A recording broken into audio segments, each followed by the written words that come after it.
Hello again, it's me Natus, and I thought I'd just do a quick video on chord voicing. I did say I was going to do some videos on sus chords and dominant chords, but hopefully this will actually help those videos become a bit more practically useful to you when I finally get around to doing them. So, chord voicing. Voicing is essentially just talking about distributing the notes in a chord around the keyboard. So, say if I had C major, I've got three notes here that I can use. I've got C, E, and G. And I need to have all those notes represented in the chord. But I don't have to play them like this. I can distribute them around. So instead of having the E in this octave, maybe I have it up here, which is a really nice sound. Or maybe I can move the G down a little lower and the E and the C just use something like that, which is built on 6, which is a nice sound. So that's what we could do with just 3 notes, but we can actually start doubling notes. Maybe I want it to sound really grounded, so I'll double the tonic and then have an octave in the bottom there. So we've got 2 Cs. So we've only got 3 notes technically, but we've just doubled the C. We've added more voices. So we could start doubling a lot like that and getting all sorts of different sonorities and sounds and colors. Things like that. So there's a lot you could do even just with a C major chord, but there are even more interesting chords we can use. So we've got 7th chords, 9th chords and dominant chords, and augmented chords and things like that. We got all those different chords we talked about having a sort of inventory of last time.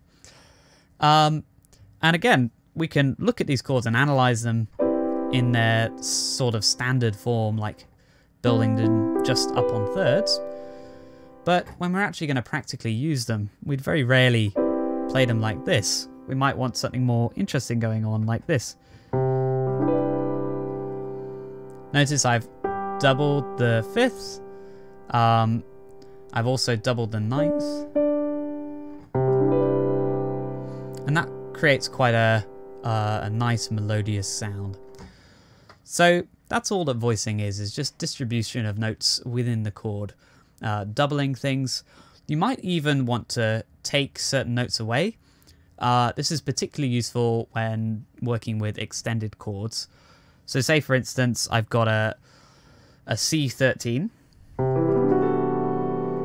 This is a really heavily extended chord, which means I've just added a lot of extra notes on top. And because of that, it sounds a little less clear than this, which is just a straight C major. So maybe I want to take out a couple of notes that are making it hard to understand. So maybe I'll take out the 9th here, this D. I'll just play this. Okay, this is already easier, more clear. Maybe I'll move that E up an octave as well. Right, great. So we don't have a 9th in there, even though we got an 11th and a 13th, which come after the 9th. So that's fine. We can take away the 9th. We don't need it necessarily. In fact, it helps us make a more comprehensible chord sometimes when we take away certain notes, especially when it comes to extensions.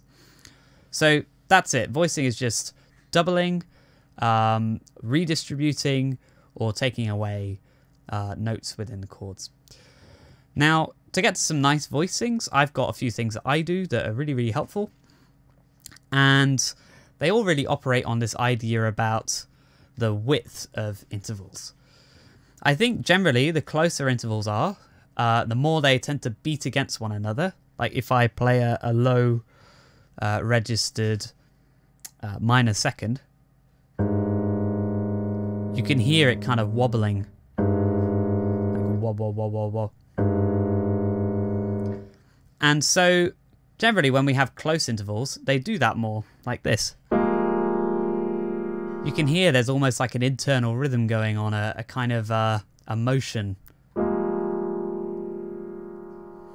And so I tend to think of those as adding a bit of life and a bit of colour to chords, having close intervals. And maybe we just want that colour on its own.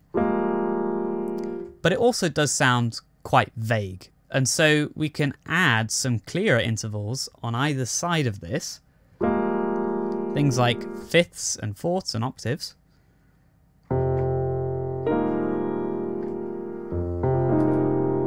Like that. So I've got the colour in the middle, but I've got these really simple intervals as well at the top and the bottom. And I can sort of slide the scale of how much colour I want or how transparent I want it to sound by having more or less sort of close notes. So I've got this, or maybe I could just have this, which is much clearer. Or maybe I could just have all simple perfect intervals like that. So we got a fifth and then a fourth and then a fourth and then a fourth and then a fifth, and that sounds really transparent and very different to this. So that's one way I might kind of temper how much color I'm adding, or whether I want it to sound more vague or more clear. And in this sort of a register on the piano, it sounds quite mellow. But if I've got closer intervals, higher up in the register, it starts to become a little bit more like a shimmer. That movement gets faster and faster as we go up in register.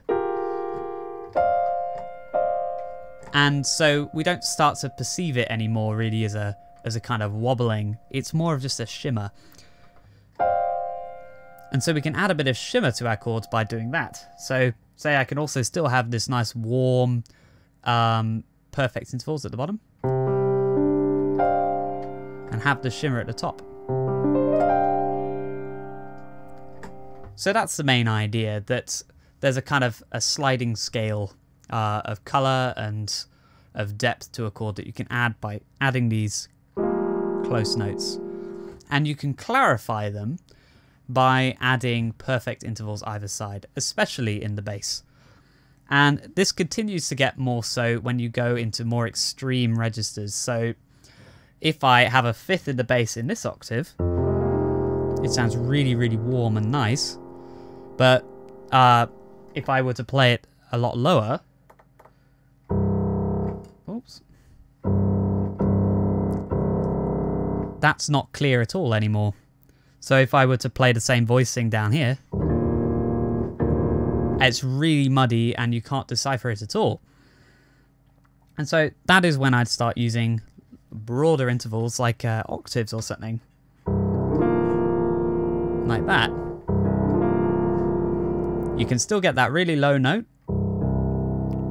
but you've got more clarity if you have an octave there rather than a fifth. And I definitely wouldn't use a fourth, because I can't even tell what those notes are anymore. So the lower you get, the kind of broader of the intervals you want to use. There's usually a cutoff point, and it's different for different pianos, but at some point this fourth is going to sound muddy. It might be just below this. This is probably the cutoff point, I'd say. Below this will be a bit... Yeah, that's already getting a bit muddy. And it'll be the same for the fifth, although that'll be slightly lower.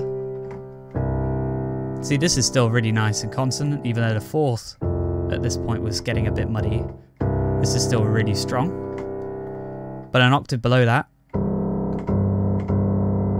a little bit, it's quite muddy now. So we might not use that then. And the same is true of the octave. And the octave goes the lowest of all of those perfect intervals. So those are my quick tips for forming nice voicings. Have all of your sort of close intervals in the middle and then surround them with perfect intervals if you want to create sort of mellow sound with lots of colour. Or you can add shimmer by having the close notes at the top. And then as you get lower, you might want to start broadening those bass intervals. And that's the general idea.